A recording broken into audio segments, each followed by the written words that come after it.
नमस्कार, आप सभी का हार्दिक स्वागत एनवीर एजुकेशन के इस यूट्यूब चैनल पर। और मैं संपत लीड आपको राजस्थान कंप्यूटर अनुदेशक भर्ती की तैयारी करवा रहा हूं, जिसके अंडर हम जो है फर्स्ट पेपर की तैयारी के लिए आज जो है फर्स्ट पेपर की तैयारी के लिए जो है हम प्रतापगढ़ से संबंधित जो है 100 एमसीक्यू को क्लियर करने वाले हैं। 100 एमसीक्यू को अब जो है हम यहाँ पर डिस्कस करेंगे। ठीक है, इससे पहले के जो है 24 जो है डिस्ट्रिक्ट के एमसीक्यू मैंने करवा दिए हैं। ठीक है ना, 2400 एमसीक्यू हमने कर लिए हैं। अगर आपने नहीं देखे हैं तो जिलेवार उनको जो है डेली सुबह 8 बजे ज्वाइन करें, या आप उन वीडियोस को एक साथ भी जो है देख सकते हैं। इसी के साथ आप सेकंड पेपर की भी तैयारी करना चाहते हैं तो computer fundamental, DBMS, SQL, Python, C programming, C plus plus, networking, operating system, data structure और एल्गोरिथम, इन सभी सब्जेक्ट को पूरा करवा दिया गया है। तो प्लीज आप चैनल को विजिट करें और उन सभी सब्जेक्ट को विजिट करें। चलिए, पहला प्रश्न आपके लिए है आज की इस टेस्ट सीरीज का। पहला प्रश्न है, हींग उत्पादन के लिए कौन सा जिला जाना जाता है? हींग उत्पादन के लिए कौन सा जिला जाना जाता है? तो इस प्रश्न का उत्तर होगा आपके ब, प्रतापगढ़ जिला जाना जाता है हींग उत्पादन के लिए। अगला प्रश्न है, प्रतापगढ़ का राजस्थान संघ में विलय कब हुआ था? प्रतापगढ़ संघ का राजस्थान संघ में विलय कब हुआ था? तो प्रतापगढ़ का राजस्थान संघ में विलय 25 मार्च 1948 के दिन हुआ था। कब हुआ था? 25 मार्च 1948 के दिन। अगला प्रश्न है आपके लिए, सेवाश्रम नामक संस्था के संस्थापक कौन थे? सेवाश्रम नामक संस्था के संस्थापक कौन थे? तो इस प्रश्न का उत्तर होगा आपके स, गौरीशंकर उपाध्याय। सेवाश्रम नामक संस्था के संस्थापक जो थे वो थे गौरीशंकर उपाध्याय। अगला प्रश्न है, आदिवासियों का हरिद्वार किसे कहा जाता है? बहुत ही शानदार प्रश्न है।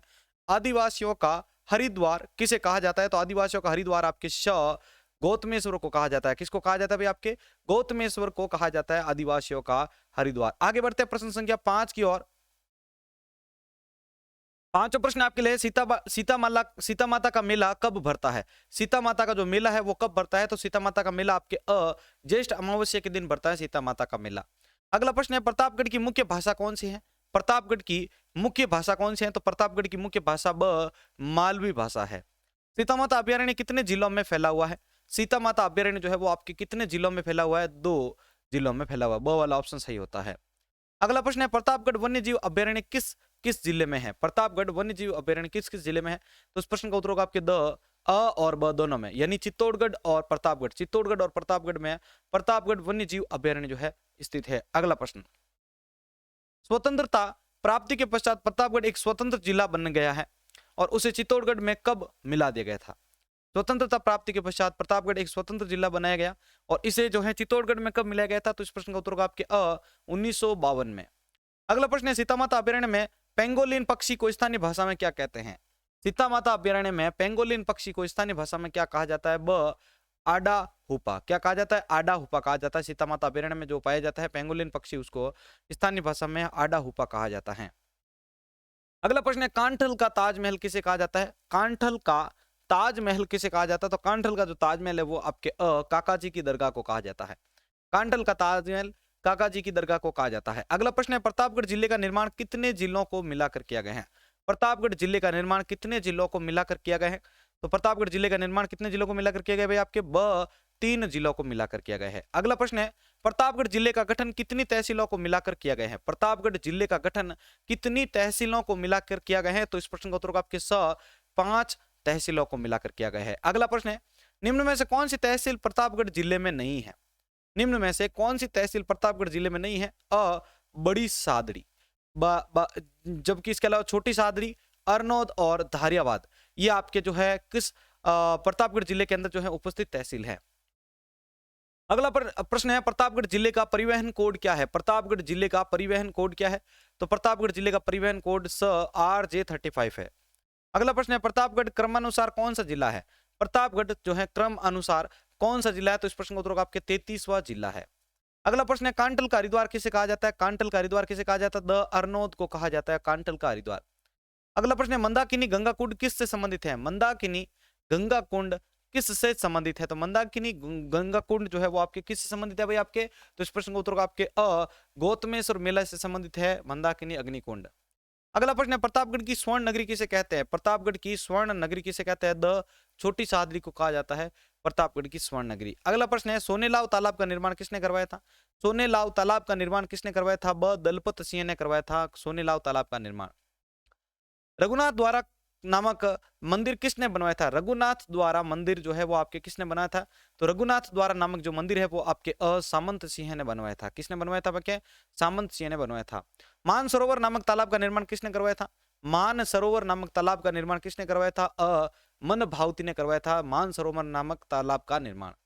अगला प्रश्न है, प्रतापगढ़ में युगल किशोर का विष्णु मंदिर का निर्माण किसने करवाया था? प्रतापगढ़ में युगल किशोर का विष्णु मंदिर का निर्माण जो है वो आपके किसने करवाया था?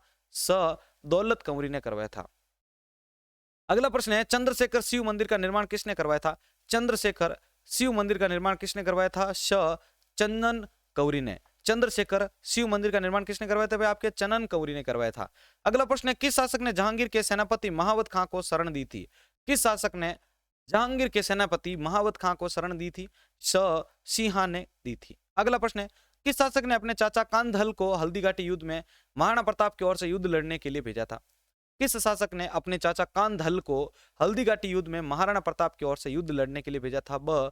हरि सिंह ने। अगला प्रश्न है, किस शासक ने प्रतापगढ़ और डूंगरपुर दोनों का कार्य संभाला था? किस शासक ने प्रतापगढ़ और डूंगरपुर दोनों का कार्य संभाला था? दलपत सिंह ने। अगला प्रश्न देखिए, उदय सिंह ने देवलिया के स्थान पर प्रतापगढ़ को राजधानी कब बनाया था? उदय सिंह ने देवलिया के स्थान पर प्रतापगढ़ को जो है राजधानी कब बनाई थी? तो इस प्रश्न का उत्तर होगा आपके 1863 ईस्वी में। अगला प्रश्न है, हरिपिंगल नामक ग्रंथ की रचना किसने की थी? हरिपिंगल नामक ग्रंथ की रचना किसने की थी? जोग कवि ने की थी। हरिपिंगल नामक ग्रंथ की रचना जोग कवि ने। अगला प्रश्न है, सत्यरूपक नामक ग्रंथ की रचना किसने की थी? सत्यरूपक नामक ग्रंथ की रचना किसने की थी? जयदेव ने की थी सत्यरूपक नामक ग्रंथ की रचना। अगला प्रश्न है, प्रतापगढ़ प्रजामंडल के संस्थापक कौन थे? प्रतापगढ़ प्रजामंडल के संस्थापक कौन थे? तो इस प्रश्न का उत्तर होगा आपके अमृतलाल पाठक ने की थी प्रतापगढ़ प्रजामंडल के संस्थापक आपके कौन थे? अमृतलाल पाठक। अगला प्रश्न, प्रतापगढ़ प्रजामंडल की स्थापना कब की गई थी? देखो किसने की थी, तो ये तो आपको पता चल गया यहाँ पर आपके अमृतलाल पाठक। और प्रतापगढ़ प्रजामंडल की स्थापना कब की गई थी? तो इस प्रश्न का उत्तर आपके 1945 में की गई थी। कब? 1945 में। अगला प्रश्न है, प्रतापगढ़ के दूसरे शाखे में केसरिया किसने किया था? प्रतापगढ़ के दूसरे शाखे में केसरिया किसने किया था? सामंत सिंह ने किया था। चित्तौड़गढ़ के दूसरे शाखे में केसरिया किसने किया था? ठीक है, तो चित्तौड़गढ़ के दूसरे शाखे में जो केसरिया है वो आपके बाघ सिंह ने किया था। और प्रतापगढ़ की बात की जाए अगर दूसरे केसरिया के बारे में, तो आपको ध्यान रखना है सामंत सिंह ने की थी। अगला प्रश्न है, जाखम की सहायक नदी कौन सी है? इंपॉर्टेंट क्वेश्चन है, जाखम की सहायक नदी कौन सी है? करमाई नदी। जाखम नदी सोम नदी में किस स्थान पर मिलती है? जाखम नदी जो है वो आपके सोम नदी में किस स्थान पर मिलती है? आशापुरा में मिलती है। अगला प्रश्न है, हिमालय के बाद सर्वाधिक औषधियां किस अभ्यारण्य में पाई जाती हैं? और हिमालय के बाद जो है सर्वाधिक औषधियां जो वो आपके किस अभ्यारण्य में पाई जाती है? सीता माता अभ्यारण्य में सर्वाधिक औषधियां पाई जाती हैं। अगला प्रश्न है, राजस्थान का कौन सा अभ्यारण्य सागवान के वनों के लिए प्रसिद्ध है? राजस्थान का कौन सा अभ्यारण्य सागवान के लिए प्रसिद्ध है? सागवान के वनों के लिए प्रसिद्ध है? सीता माता अभ्यारण्य। अगला प्रश्न है, सीता माता वन्य जीव अभ्यारण्य कितने क्षेत्रफल में फैला हुआ है? सीता माता वन्य जीव अभ्यारण्य कितने क्षेत्रफल में फैला हुआ है? 443 वर्ग किलोमीटर में। अगला प्रश्न है, दिगंबर जैन मंदिर कहां पर स्थित है? दिगंबर जैन मंदिर कहां पर स्थित है? नीनोद में स्थित है दिगंबर जैन मंदिर। अगला प्रश्न है, प्रतापगढ़ का लेख किस भाषा में लिखा गया है? प्रतापगढ़ का लेख किस भाषा में लिखा गया है? संस्कृत भाषा में लिखा गया है। प्रतापगढ़ का शिलालेख किस संग्रहालय में सुरक्षित है? तो प्रतापगढ़ का शिलालेख जो है वो किस संग्रहालय में सुरक्षित है भाई? आपके अजमेर संग्रहालय में सुरक्षित है। अगला प्रश्न है, राज्य की दूसरी पवन परियोजना कब स्थापित की गई? राज्य की दूसरी पवन परियोजना कब स्थापित की गई थी? 2001 में। राज्य की दूसरी पवन परियोजना कहां पर स्थापित की गई है? ठीक है, राज्य की दूसरी पवन परियोजना कब स्थापित की गई? ये तो आपके हो गया 2001। और राज्य की दूसरी पवन परियोजना जो है वो आपके कहां पर स्थापित की गई? तो आप बता सकते हैं देवपुरा में स्थापित की गई है। अभी तक जिस भी साथी ने इस वीडियो को लाइक नहीं किया, प्लीज जल्दी से इस वीडियो को लाइक कर दीजिए, ठीक है, ताकि हमारा भी जोश बना रहे और आपका भी जोश बना रहे।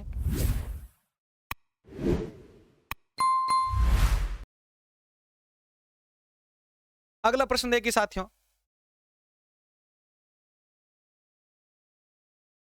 प्रतापगढ़ को किले का दर्जा किस समिति की सिफारिश पर दिया गया था? प्रतापगढ़ को जिले का दर्जा किस समिति की सिफारिश पर दिया गया था? परमेश चंद्र की सिफारिश पर प्रतापगढ़ को जिले का दर्जा दिया गया था। अगला प्रश्न है, किस अभ्यारण्य को चितलों की मातृभूमि कहा जाता है? किस अभ्यारण्य को चितलों की मातृभूमि कहा जाता है? सीता माता वन्यजीव अभ्यारण्य को चितलों की मातृभूमि कहा जाता है। अगला प्रश्न है, थेवा कला। इंपॉर्टेंट क्वेश्चन है, थेवा कला किसके लिए प्रसिद्ध है? थेवा कला किसके लिए प्रसिद्ध है भाई? आपके प्रतापगढ़ के लिए प्रसिद्ध है थेवा कला। अगला प्रश्न है, प्रतापगढ़ जिले ने अपना राजकीय कार्य कब प्रारंभ किया था? प्रतापगढ़ जिले ने अपना राजकीय कार्य कब प्रारंभ किया गया था? तो 1 अप्रैल 2008 को प्रतापगढ़ जिले ने अपना राजकीय कार्य प्रारंभ किया था। अगला प्रश्न है, किस अभयारण्य में ठंडे और गर्म पानी के 2 झरने बहते हैं? किस अभयारण्य में ठंडे और गर्म पानी के 2 झरने बहते हैं? वह सीता माता वन्य जीव अभयारण्य में। अगला प्रश्न है, भंवर माता का मंदिर कहां पर स्थित है? भंवर माता का मंदिर कहां स्थित है? वह छोटी सादड़ी में स्थित है भंवर माता का मंदिर। गौतमेश्वर मंदिर कहां पर स्थित है? तो गौतमेश्वर मंदिर भाई आपके कहां स्थित है? अरनोद में स्थित है आपके गौतमेश्वर मंदिर, ठीक है। अगला प्रश्न है, गौतमेश्वर मेला कहाँ कब बढ़ता है? तो गौतमेश्वर मेला कब बढ़ता है भाई आपके? वैशाख पूर्णिमा के दिन जो है गौतमेश्वर मेला बढ़ता है। अगला प्रश्न है, दीपनाथ महादेव मंदिर का निर्माण किसने करवाया था? दीपनाथ महादेव मंदिर का निर्माण किसने करवाया था? वह सामंत सिंह ने करवाया था दीपनाथ महादेव मंदिर का निर्माण। अगला प्रश्न है, जानागढ़ दुर्ग का निर्माण किसने करवाया था? जानागढ़ दुर्ग का जो निर्माण है वो आपके किसने करवाया था? जान आलम ने करवाया था। किसने करवाया था भाई आपके? जान आलम ने करवाया था जानागढ़ दुर्ग का निर्माण। अगला प्रश्न है, दीपनाथ महादेव का मेला कब पड़ता है? दीपनाथ महादेव मेला जो है वो कब पड़ता है आपके?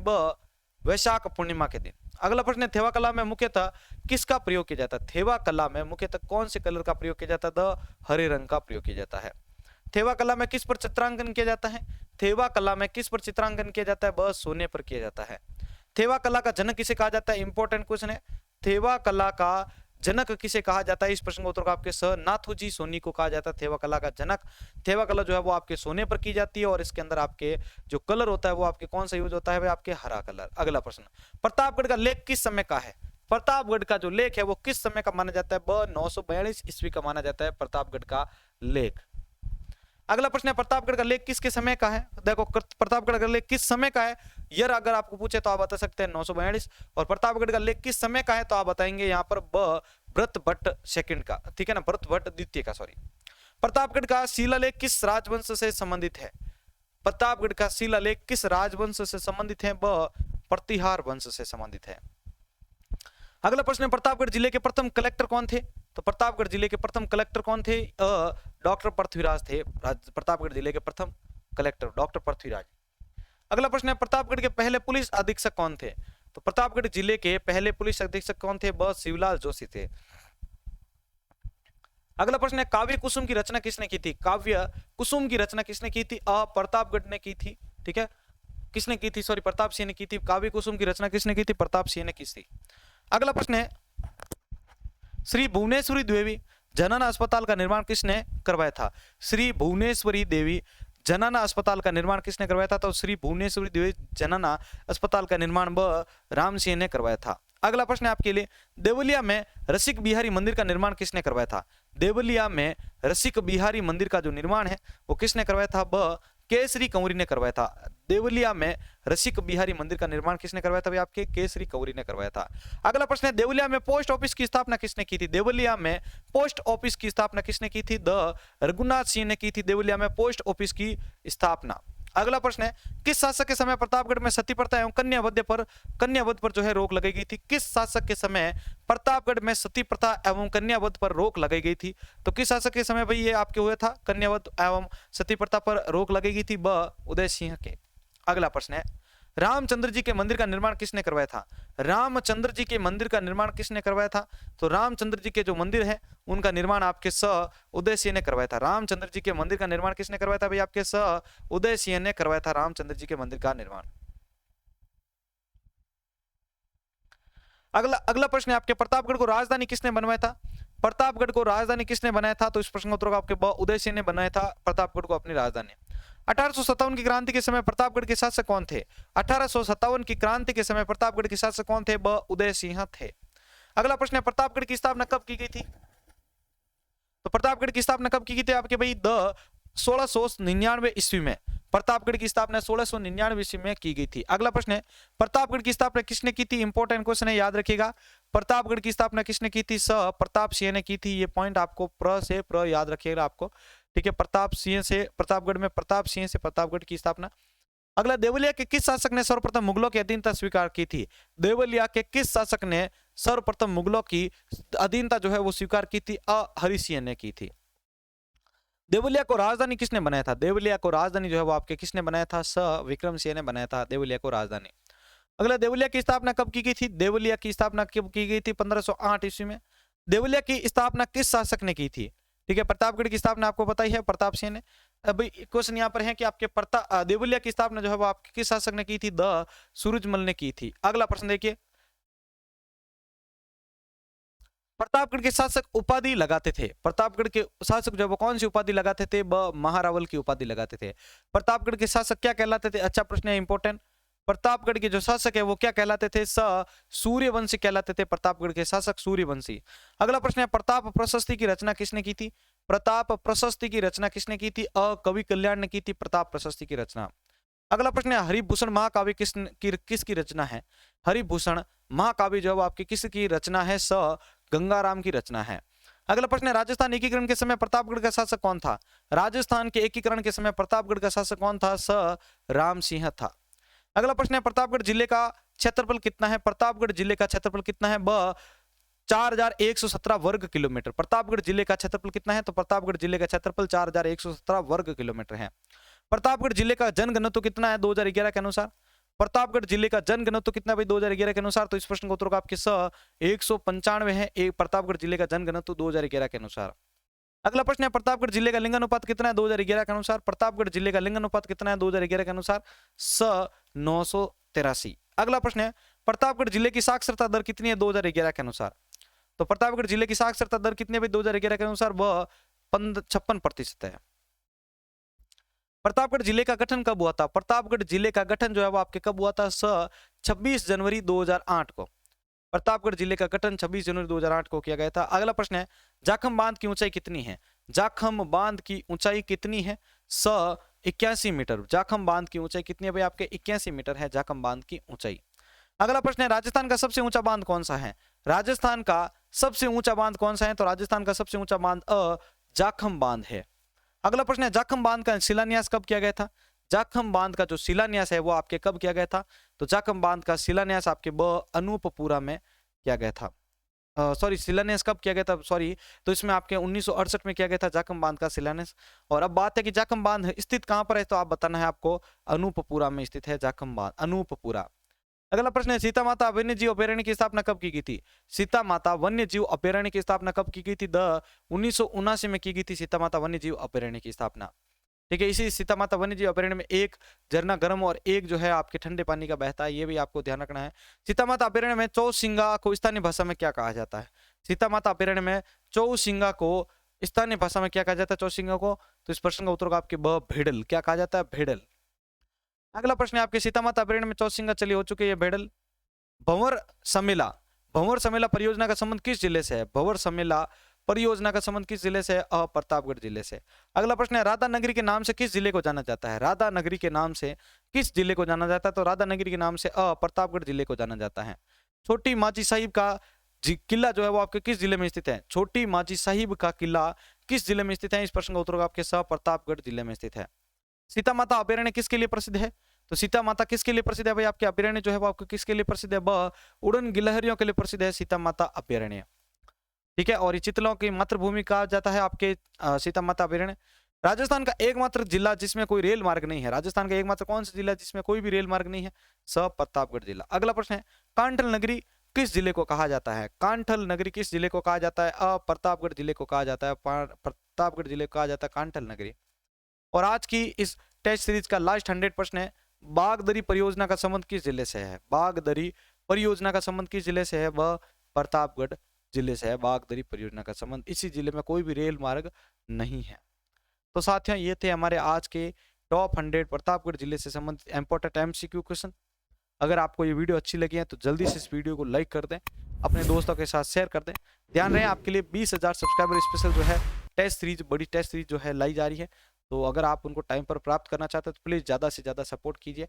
इसी के साथ आपका अपना भाई संपत लेड़ा आप सभी से अलविदा लेता है। जय हिंद, जय भारत।